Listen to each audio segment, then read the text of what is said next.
देखिए, जब चुनाव आते हैं यूपी के अंदर समाजवादी पार्टी अपने गुंडों, अपराधियों, माफियाओं को आगे बढ़ाती है और बिहार में राष्ट्रीय जनता दल वो अपने गुंडे, अपराधी, माफियाओं को बाहर दौड़ाते हैं जिससे सरकार बदनाम हो।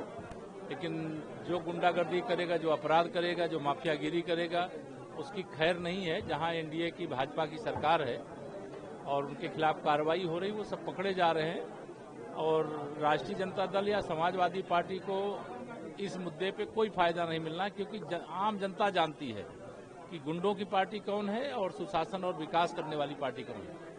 जगदीश धनखड़ ने तेजी से बढ़ते प्रोजेक्ट सेंटरों पर निशाना साधा है और कहा कि ये शिकार केंद्र है। देखिए, क्या विषय को लेकर के उन्होंने बोला है मैं नहीं जानता हूं, लेकिन कोचिंग सेंटर तो बहुत सारे चल रहे हैं, इसमें कोई दो राय नहीं है। हमारे बहुत सारे बच्चे ऐसे हैं जो कोचिंग सेंटरों में जाते हैं, वहां से अपनी तैयारी करते हैं। लेकिन अगर धनखड़ जी ने कुछ कहा है तो उस पर मेरी ओर से कोई टिप्पणी नहीं। कांवड़ यात्रा लगातार शुरू है और इसको लेकर के तमाम जो है ये भारत है, तीर्थ स्थलों का देश है। यहाँ कभी अयोध्या के लिए, कभी मथुरा के लिए, कभी प्रयागराज कुंभ के लिए, तो कभी सावन के महीने में कांवड़िए अपना जल चढ़ाने के लिए जाते हैं।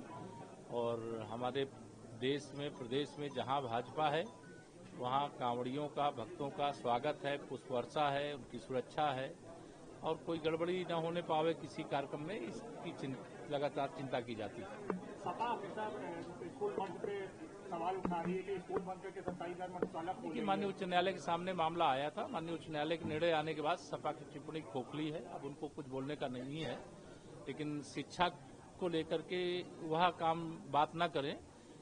भारतीय जनता पार्टी की सरकार थी, श्री राजनाथ सिंह जी शिक्षा मंत्री थे, उस समय उन्होंने नकल अध्यादेश लागू किया और शिक्षा की गुणवत्ता में व्यापक सुधार हुआ। समाजवादी पार्टी की सरकार आई, उसने नकल अध्यादेश को समाप्त कर दिया।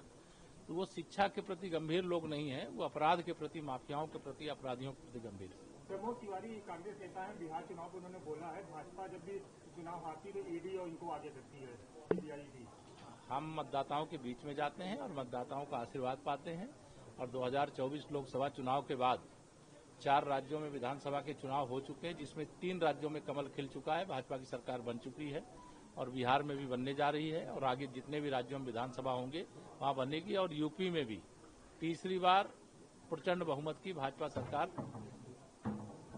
325 का आंकड़ा हम लोगों ने 2017 में प्राप्त किया था, 2027 में भी इस आंकड़े को दोहराएंगे। नगर पंचायत का चुनाव घोषणा लागू हो गया, किस तरीके से तैयारियां? अभी नगर पंचायत का नहीं, पंचायतों का चुनाव होगा।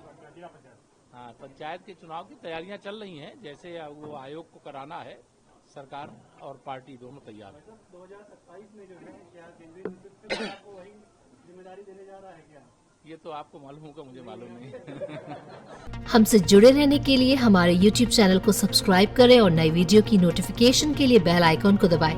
अगर आप ये वीडियो Facebook पर देख रहे हैं तो लाइक जरूर करें और ज्यादा से ज्यादा शेयर करें। धन्यवाद।